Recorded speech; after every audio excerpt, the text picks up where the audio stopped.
پھر آگے یہ بھی بتا دیا گیا کہ لوگوں ایک دوسرے کو بھائی بھائی خیال نہیں کریں گے تو انہیں برائیوں میں پڑے رہیں گے، تو اس لیے خوب سمجھ لیجئے کہ ہم نے آپ کو ایک مرد اور ایک خاتون سے پیدا کیا، آپ کو فیملی اور قبیلوں میں تقسیم کیا تاکہ ایک دوسرے کی الگ الگ پہچان سکیں۔ بس حقیقت یہ ہے کہ اللہ کے نزدیک آپ میں سب سے زیادہ عزت والا وہ ہے جو آپ میں سے سب سے زیادہ نیک ہے۔ وہ قیامت میں اسی بنیاد پر فیصلہ کرے گا، کیونکہ یقیناً اللہ تعالیٰ علم اور انفارمیشن کا مالک اللہ ہے۔ تو اللہ تعالیٰ نے یہ بتا دیا، دیکھیں یہ جو آپ کی فیملی، قبیلے، آپ کے ملک، یہ سب چیزیں جو بن گئی ہیں، یہ صرف آپ کی ایک صرف پہچان ہے اور کچھ نہیں ہے۔ عزت اسی کو ہی حاصل ہے کہ جو نیکی کر رہا ہے، اور وہ اللہ تعالیٰ ہی فیصلہ کرے گا، انسان نہ کرے فیصلہ کہ کون اچھا ہے کون برا ہے، نہیں۔ بس اتنا ہی ہے کہ آپ کو یہ پتا چلے کہ جناب کسی پہ کوئی نیگیٹو کمنٹ ہے تو پھر اس کو آپ وہ چیک بس کر لیں کہ یار ان کی بیان کردہ حدیث کو ایکسیپٹ کریں کہ نہ کریں، بس یہ آپ کریں، اس سے زیادہ آپ کو کوئی اتھارٹی نہیں ہے اس میں۔ تو جناب بس صرف اتنا ہی آپ کر سکتے ہیں کہ آپ وہ بندے کا چیک بس صرف کر لیں۔ اب دیکھیے جرح تعدیل میں کیا کیا چیزیں پھر اسکالرس کو چیک کرنی پڑی انہیں، کہ جن کے نام سے جو سیلیبریٹی اس زمانے کے تھے کہ دیکھتے ہوئے کہ یار وہ ان بندے ان سے جو میموری ہے وہ صحیح طرح سے آ رہی ہے کہ نہیں آ رہی، تو یہ دیکھیں اس میں کہ جرح تعدیل ایک ماہر کے رائے سے ثابت ہو جاتی ہے۔ یعنی ایک اسکالر نے اگر ریسرچ کیا تو کیا یہ ہے کہ نہیں، اس میں صحیح نقطہ نظر یہی ہے کہ جرح تعدیل پر ایک ماہر کی رائے سے بھی ثابت ہوتی ہے، لیکن اگر دوسرا نقطہ نظر بھی موجود ہے تو پھر جرح تعدیل کے لیے کم از کم 2 ماہرین کے رائے کا ہونا ضروری ہے، ورنہ پھر آپ احتیاط ہی کریں۔ یعنی احتیاط یہی ہے کہ پھر وہ حدیث کو آسانی سے ایکسیپٹ نہ کریں۔ پہلے آپ یہ دیکھیں کہ جن مثلا مسٹر اے پہ آپ چیک کر رہے ہیں تو مسٹر اے پہ مثلا بخاری صاحب نے ریسرچ کی ہے تو اس پہ صرف انہوں نے کی ہے تو چلو مان لیا آپ نے، لیکن دوسرے نے کیا تو دوسرے کو بھی پڑھ لیں نا، چیک کر لیں، پھر آپ فیصلہ کر لیں۔ اگر کسی راوی کے بارے میں جرح و تعدیل دونوں پائی جائیں، یعنی ایک ایکسیپٹیبل کہہ رہا ہے دوسرا ان ایکسیپٹیبل کہہ رہا ہے، پھر کیا کریں؟ تو اگر کسی راوی کے بارے میں مثبت منفی دونوں قسم کے آ رہا ہے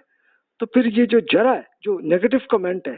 اس کو ضرور آپ چیک کریں، اور صحیح نقطہ نظر یہ کہ اس شخص کی ایک یہ ان ایکسیپٹیبل کوئی ترجیح دیں، کیونکہ احتیاط ہے نا کہ رسول اللہ صلی اللہ علیہ وسلم کے بارے میں جو بات ہے وہ کہیں آپ کے وہ دین کے حصے میں نہ آ جائے۔ اس لیے احتیاط یہی ہے کہ پھر اگر دونوں ریسرچرز میں اگر اختلاف ہے تو پھر آپ ان ایکسیپٹیبل کے لیول پہ ہی وہ احتیاط زیادہ کر لیں۔ چلو بندے پہ نہ کریں کمنٹ، لیکن چلو اس حدیث کو آسانی سے ایکسیپٹ نہ کریں، پھر وہ ایک کمزور لیول پہ وہ حدیث رہے۔ دوسرا نقطہ نظر یہ بھی ہے کہ اگر تعدیل کرنے والے ماہرین کی تعداد جرح کرنے والے ماہرین کی نسبت زیادہ ہے تو پھر اس شخص کی ایکسیپٹیبل کی جائے۔ اس نقطہ نظر پہ بہرحال اختلاف رہا ہے ابھی تک، لیکن چلو اگر آپ دیکھیں 10 اسکالرس نے ریسرچ کی ہے، 9 کہہ رہے ہیں ایکسیپٹیبل ہے، ایک نے کہا کہ نہیں ہے، تو پھر آپ وہ ایکسیپٹیبل والے کو ہی مان لیں، کر سکتے ہیں۔ لیکن اس میں اختلاف بھی ہے، وہ کہتے ہیں کہ نہیں بھی پھر بھی احتیاط ہی کریں۔ تو چلو اب وہ یہ اب دیکھ لیں کہ حدیث کا جو متن ہے، جو حدیث کا کانٹیکسٹ ہے، اس کو پڑھ لیں، اگر وہ قرآن اور سنت سے میچ ہو رہی ہے تو پھر ٹھیک ہے، اور اگر نہیں میچ ہو رہی تو پھر اس کا مطلب ہے کہ وہ جو ایک اسکالر کی بات ہے وہ درست ہو سکتی ہے۔ اگر جرح اور تعدیل دونوں کی تفصیل نہ ہو تو پھر جرح کو ترجیح دیں۔ یعنی جرح کو کیوں ترجیح دے رہے ہیں؟ ان ایکسیپٹیبل کو اس لیے آپ کر رہے ہیں، احتیاط آپ کر رہے ہیں کہ رسول اللہ صلی اللہ علیہ وسلم کی بات جو ہے وہ کوئی دین کا حصہ آسانی سے نہ بنے، کیونکہ رسول اللہ صلی اللہ علیہ وسلم نے پہ اللہ تعالیٰ نے جتنے احکامات دیے گئے وہ قرآن مجید میں آئے، اور رسول اللہ صلی اللہ علیہ وسلم نے ہزاروں صحابہ کو کر کے دکھائے، اور ہزاروں صحابہ نے آگے لاکھوں اپنے اسٹوڈنٹس کو کیے، وہاں سے چلتے آج تک ہیں، کوئی اختلاف نہیں ہے۔ صرف جہاں فرقہ ہے، جہاں پہ لڑائی جھگڑے وہ انہی چیزوں میں ہے کہ جو حدیث جو کمزور حدیث ہے وہیں پہ وہ صرف معاملہ آتا۔ اگر تعدیل یعنی ایکسپٹ کرنے والے ماہرین راوی پر الزام کا جواب بھی پورا دے رہے ہیں تو پھر ایکسیپٹیبل کو پھر ترجیح آپ دیں بھائی. ظاہر ہے کہ انہوں نے پوری ریزن اور پوری ریسرچ اس کی پوری ڈیٹیل بتا دی ہے اور بات بھی لاجیکل آپ کو لگ رہی ہے تو پھر ٹھیک ہے. احتیاط کا تقاضا یہی ہے کہ اس راوی کی بیان کردہ حدیث کو اس کی ایک چین آف نیریٹرز کو بھی دیکھ کر حتمی فیصلہ ہی آپ کر سکتے ہیں. یعنی صرف اس ایک راوی تک نہیں بلکہ چین آف پورے نیریٹرز. یعنی اب ظاہر ہے کہ ایک حدیث میں ایک بندہ ہی نہیں ہوتا, 6 7 8 بندے ہوتے ہیں. ان سارے 6 7 8 کو چیک کر کے ہی آپ ایک فائنل فیصلہ تبھی آپ کر سکتے ہیں. تو جناب یہ اصل طریقہ یہ ہے جناب ریسرچ کا. اچھا جی آگے چلتے ہیں. کسی راوی کے بارے میں متعلق ریسرچ کا رزلٹ, اس کو بھی آپ نے دیکھنا کہ رزلٹ جو جرح تعدیل کے ماہرین کے جو کمنٹس ہیں, ظاہر ہے کہ آپ اپنے آپ کو ہر شخص عادل ہی کہے گا اپنے آپ کو, لیکن جب دوسرا اسکالر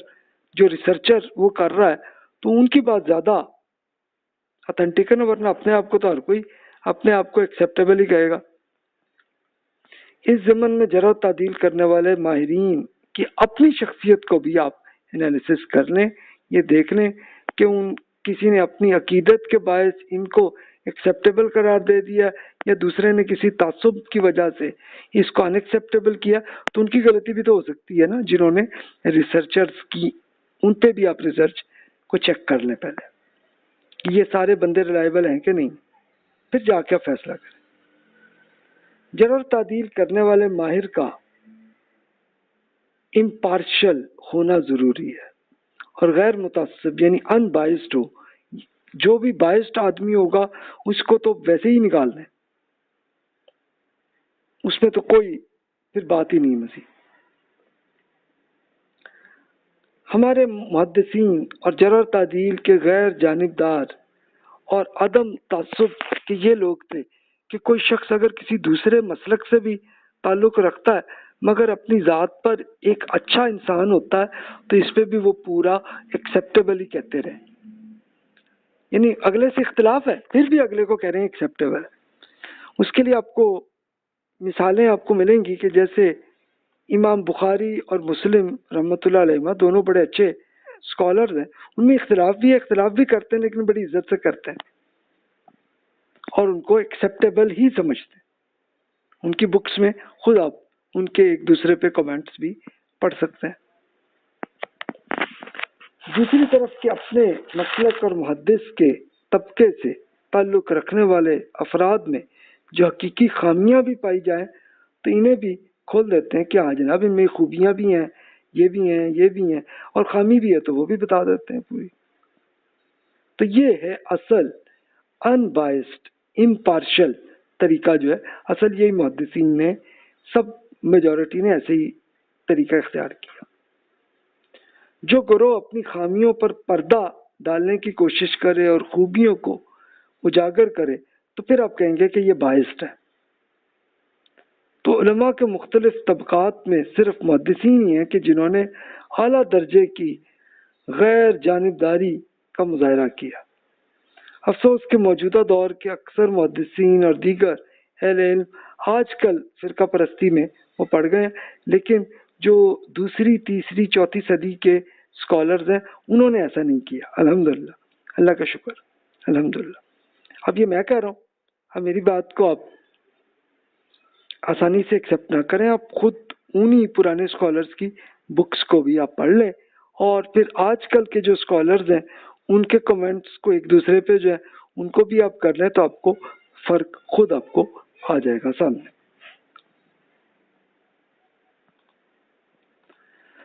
اب جرح و تعدیل میں یہ بھی ایک اہم چیز ہے کہ فسق و فجور کا اگر کوئی الزام کسی بندے پہ ہے اور بندے نے توبہ کر لی ہے تو پھر اس کی حدیث کو ایکسیپٹ آپ کریں پھر. لیکن اگر ایک شخص نے رسول اللہ صلی اللہ علیہ وسلم سے جھوٹی حدیث پر کچھ مرتکب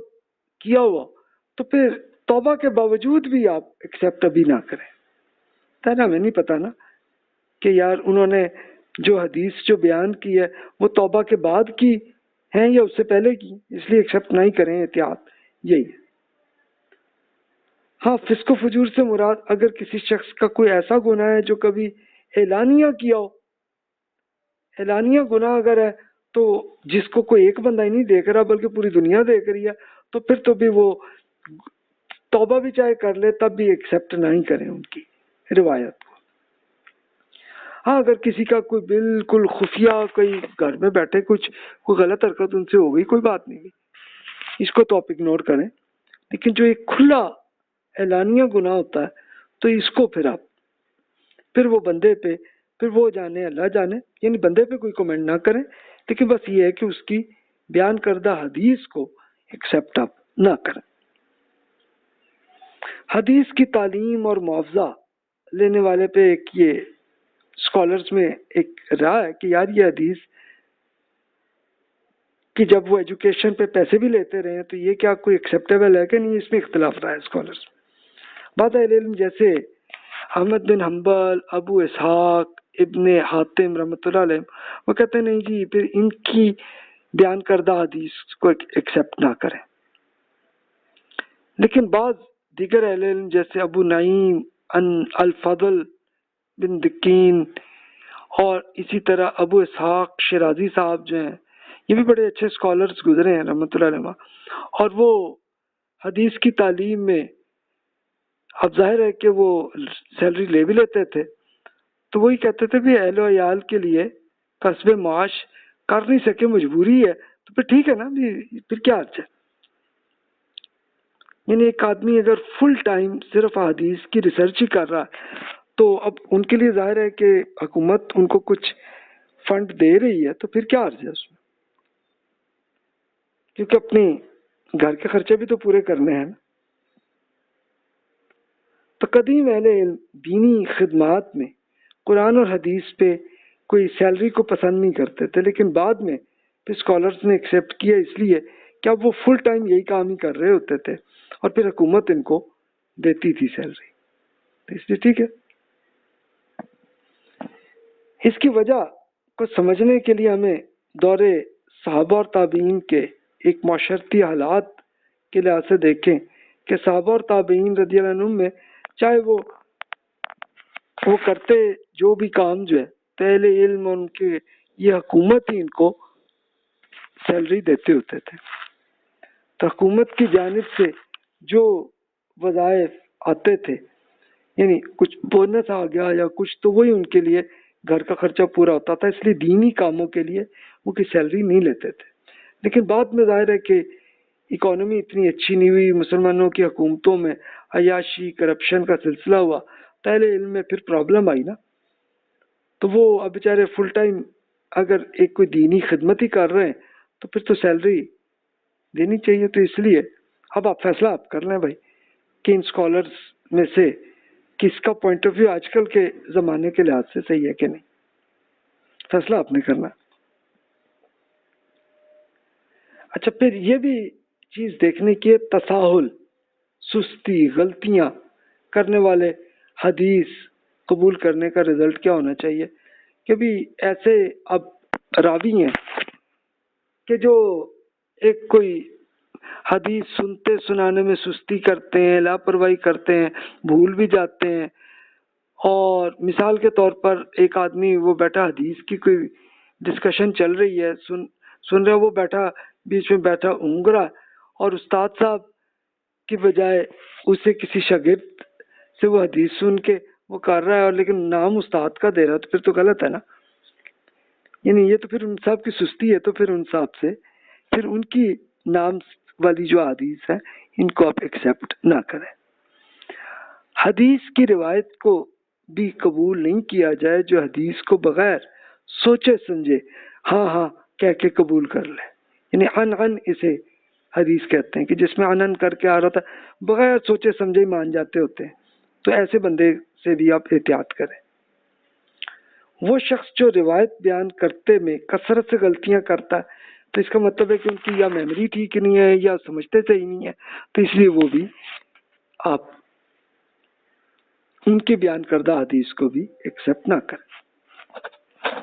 یہاں یہ بھی وضاحت ہے کہ حدیث کو قبول نہ کرنے کی معنی یہ نہیں ہے، بلکہ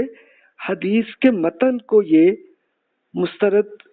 کیا جائے گا کہ یعنی اس بندے کے نام سے یہ جو ہے یہ نہیں، لیکن دوسری طرف سے جو آ رہی ہے تو پھر ٹھیک ہے، وہاں سے ایکسیپٹیبل ہے، لیکن یہ اصل میں یہ رستہ یہاں پہ کمزور، یہ بات جو حدیث کو بھول جاتے رہے تو پھر وہ بھی اس کا مطلب ہے کہ ویکنس ہے وہاں پہ بھی۔ ایک شاگرد بیان کرتا ہے کہ میں نے اپنے استاد سے سنا ہے، آپ استاد صاحب سے ملے تو کہتے ہیں میں تو کہا ہی نہیں ہے، تو پھر اس کا مطلب ہے یا تو وہ اسٹوڈنٹ ہے یا تو جھوٹ بول رہا ہے یا پھر وہ بھول گئے، غلطی سے وہ کہیں کسی اور سے سن کے ادھر کر رہا ہے۔ تو اس لیے ایسے آپ اس کا مطلب ہے کہ یہ ویکنس ہے، یہ جو جتنی ضعیف حدیثیں ہوتی ہیں ان میں عموماً اس طرح کے کیس ہوتے ہیں، یعنی یہ کمزوریاں ہی ایسی ہوتی ہیں۔ ایسی حدیث کا رزلٹ یہی ہے کہ استاد سختی سے اس حدیث کی ایک تردید کر دے کہ نہیں جی ایسا نہیں ہے، بلکہ بتائے کہ شاگرد کو کبھی دیکھا ہی نہیں تھا میں نے تو پھر تو پتہ چلا کہ وہ جو اسٹوڈنٹ ہے وہ جھوٹ ہے جو کہہ رہا ہے کہ میں اپنے ٹیچر سے جناب یہ سیکھتا رہا۔ دوسری صورت یہ بھی ہو سکتی ہے استاد بیچارہ کنفیوز ہو، تو پھر استاد کی غلطی بھی ہو سکتی ہے نا، تو اس لیے اسٹوڈنٹ کو تو آپ وہ کہیں گے کہ سکھا کا مطلب ریلائبل بندہ، لیکن پھر استاد ان کے انریلائبل ہو جائیں گے، تو اس لیے یہ ساری احتیاط ان سارے پہلوؤں سے یہ کرنا ہوتا ہے۔ تو آپ دیکھیے یہ ریسرچ میں محدثین نے پریکٹیکل کام کیا کیا ہے، یہ اب آپ سے کچھ تفصیل سے میں شیئر کرتا ہوں کہ کیسے کیسے انہوں نے کام کیا کہ جو شخص بھی حدیث کا علم حاصل کرتا تھا تو سب سے پہلے اپنے شہر کے ماہرین حدیث کے پاس جاتے، ان کی ایک سماع حدیث کے محفلوں میں شریک ہوتے، سماع کا مطلب سنتے تھے ان کی ڈسکشن کو، اور ان سے جتنی حدیث بھی میسر آتی حاصل کرتے۔ اچھا کچھ اسکالر اس کو نوٹ کر لیتے اپنی ڈائری میں، کچھ یاد کر لیتے تھے۔ اس شخص کی آمد و رفت کا ریکارڈ یہ بھی محدثین اور ان کے شاگرد نوٹ کر لیتے تھے، جناب میں فلاں ملک میں فلاں شہر میں فلاں ٹائم میں جناب ملتا رہا ان سے۔ اس کے بعد وہ شخص دوسرے شہر میں جاتا اور وہاں کے قابل ذکر محدثین سے وہاں سے حدیث اکٹھی کر کے نوٹ کر کے لکھتے ہوتے تھے۔ ہر شہر کا محدث اور ان کے شاگرد اس شخص کے سفر اور محدثین سے